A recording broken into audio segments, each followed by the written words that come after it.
Hello my dear friends, this is Yulia and welcome back to my channel. If you're new here, first of all, welcome. I'm glad you're here. Second of all, here I talk all things Canada, living, studying, working. And today we'll be talking about my favorite city, Montreal. 10 things that you need to know before visiting this beautiful city. Let's go! Let's go! Let's go! Let's go! Let's go! If you're driving to Montreal, the first thing you should notice on the entrance to the city is a huge sign saying no right turn on Ile de Montréal, meaning if you're driving from Ontario and you can turn right on red, here you cannot do that. There's a huge sign on the entrance, and every time my friends come from Ontario and they're like, oh my god, the people were like honking at me, oh, I didn't do anything wrong, and then they're like, oh, there was like red and I wanted to turn, and I'm like, okay, bye. I mean, who would look at the signs anyways? The second fact is that in Montreal, almost everybody speaks English. There's never been a day where I come to a person and the person is like, bonjour, ça va? And I'm like, sorry. And the person is like, I'm not gonna speak English to you. No, everyone speaks English more or less. When we went camping, there was a guy and I was like, so do you speak English? He's like, no, pas possible. And I'm like, okay, let's try my French. So he was like responding in English and I was talking in French to him, so he knew some words. It's still something, right? Oui! But we also have Montreal language here, or Quebec language if you want. So instead of using basic words that we use in English, we would use the French ones. So if you come in from Toronto and you're like, hey, let's go to the convenience store and get some, I don't know, soda. In Montreal, we will not say convenience store. Like, who says that? We would either say a dépanneur or we're gonna say dep. Let's go to the dep. Why would you say convenience store if you can just say dep? Exactly. Same goes with subway. If you're like, let's take subway to, I don't know, Oshiaga.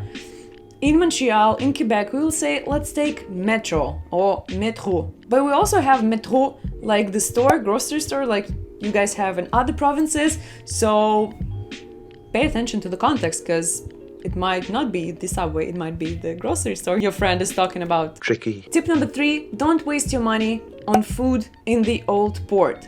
There are a bunch of good restaurants there are a bunch of good places there, but the square with the memorial is just a waste of money. One time I came from Ottawa to visit and there was a dude who mixed up the whole order. I was like, hey, can we get the bills? And he's like, oh, this is that. I'm like, hey, can I just go to the kitchen, to our keeper, put everything we had, like all of my friends, and we're done. He's like, yeah, sure, come help me. I didn't leave any tips that day. And he was like, by the way, the tips are not included. I was like, by the way, I just went in to punch in all the orders we had, and you saying I didn't leave you any tip?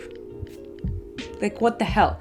I never been back to that place, and I do not recommend you go there either. If you need good restaurant or cafe suggestion, you can go follow me on Instagram, because there I post all the stuff every time. Very true. And the second rule of thumb is that in Montreal, in Quebec, we always leave at least 15% tips. Even though I didn't leave tip for that guy, I will always leave tips.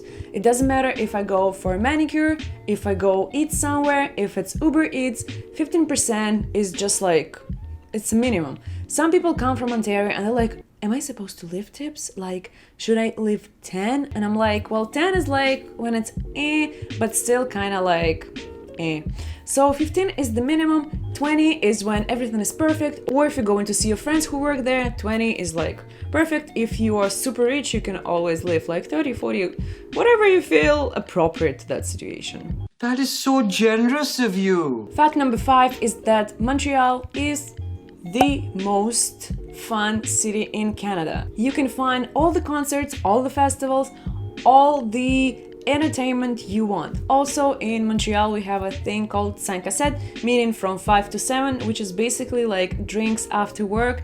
But 5 à 7 never ends at 7, you know? When someone says, hey, let's go for 5 à 7, like drinks, get wine, blah blah blah, it will always end at like, I don't know, 10 p.m. if you guys don't go out after. So like, never trust those French people. They like 5 7 and then it's like 5 who knows when. Sausages and buns! Let's party! Another amazing fact about Montreal is that you can get alcohol in grocery stores, in depths, aka convenience stores.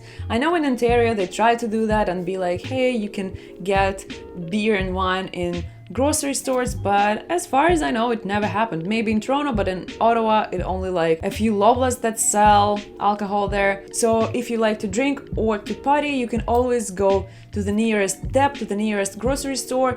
They sell alcohol till 11 p.m. If you want liquor, vodka, gin, rum, aka hard liquor, you can always go to SAQ, and they have SAQ Express that is open till 10 p.m. Nice. Very nice.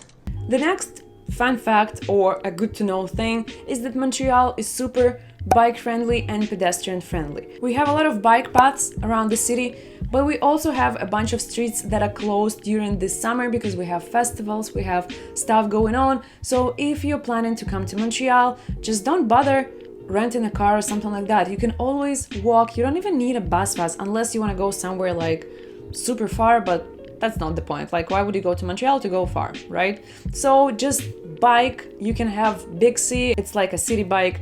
You can always walk. Uber costs super cheap, like from one side of downtown to another is gonna be like $8-9 compared to Toronto prices. Very nice as well. But if you decided to drive, then be aware that parking in Montreal is such a pain in the ass. We have so many signs here and there, and it's like this one, and they're all kind of like this. One is prohibiting the other one. You cannot park here, but actually you can from this time to this one. Actually, you cannot even stop here, and you like, what? What the hell? You can download the app called P and a dollar sign. So if you're trying to park at a place and you're not sure about the signage and stuff, you can always check if the app asks you to pay. Then most likely you're good to go, meaning you can pay and then like go. If it says check signage, it's either Sunday after 6 p.m. when it's free, or you cannot park there. That's the only advice I can give you, because reading the signs, reading this like parking stuff is super hard, even for me who lives here. That's rough. And another interesting fact about Montreal, that the roads are horrible. We have construction everywhere, especially in the neighborhoods that are brand new, that are still being built. The roads are like destroyed. They all have like this holes, potholes, like I can't. You just cannot even drive to your home because it's all like bumpy and stuff. So yeah, construction, bad roads. It's like going back to Mother Russia. In Russia, we have horrible roads as well. And in Montreal, we have the same stuff. Sometimes I call Montreal the second Russia because it's literally the second Russia, especially when you compare the roads. That is accurate, yes. And the last but not least is check MTL blog for all the activities, for all the events happening in the city, because they have all these articles coming up every single day saying 10 things to do this weekend, 10 places to go near Montreal, 11 pumpkin patch farms that you need to visit. So every time you go there, you'll see all the options available to you. Because sometimes people message me like, hey Yulia, what touristic stuff can we do in Montreal? Like, you have Google for that. It's Notre Dame, it's the Belvedere, like the whatever thingy where you can see the city from, and you have Old Port. If you ask me where to find good food and nice alcohol and cheap cocktails, I'll give you a full list of it. But if you ask me what to do in Montreal, just like mtlblog.com will help you with all your questions. So this is it for today. I hope the video was fun and helpful. If so, you can always say thank you, Yulia. We really liked it by giving me the thumbs up, and I'll see you very soon. Bye!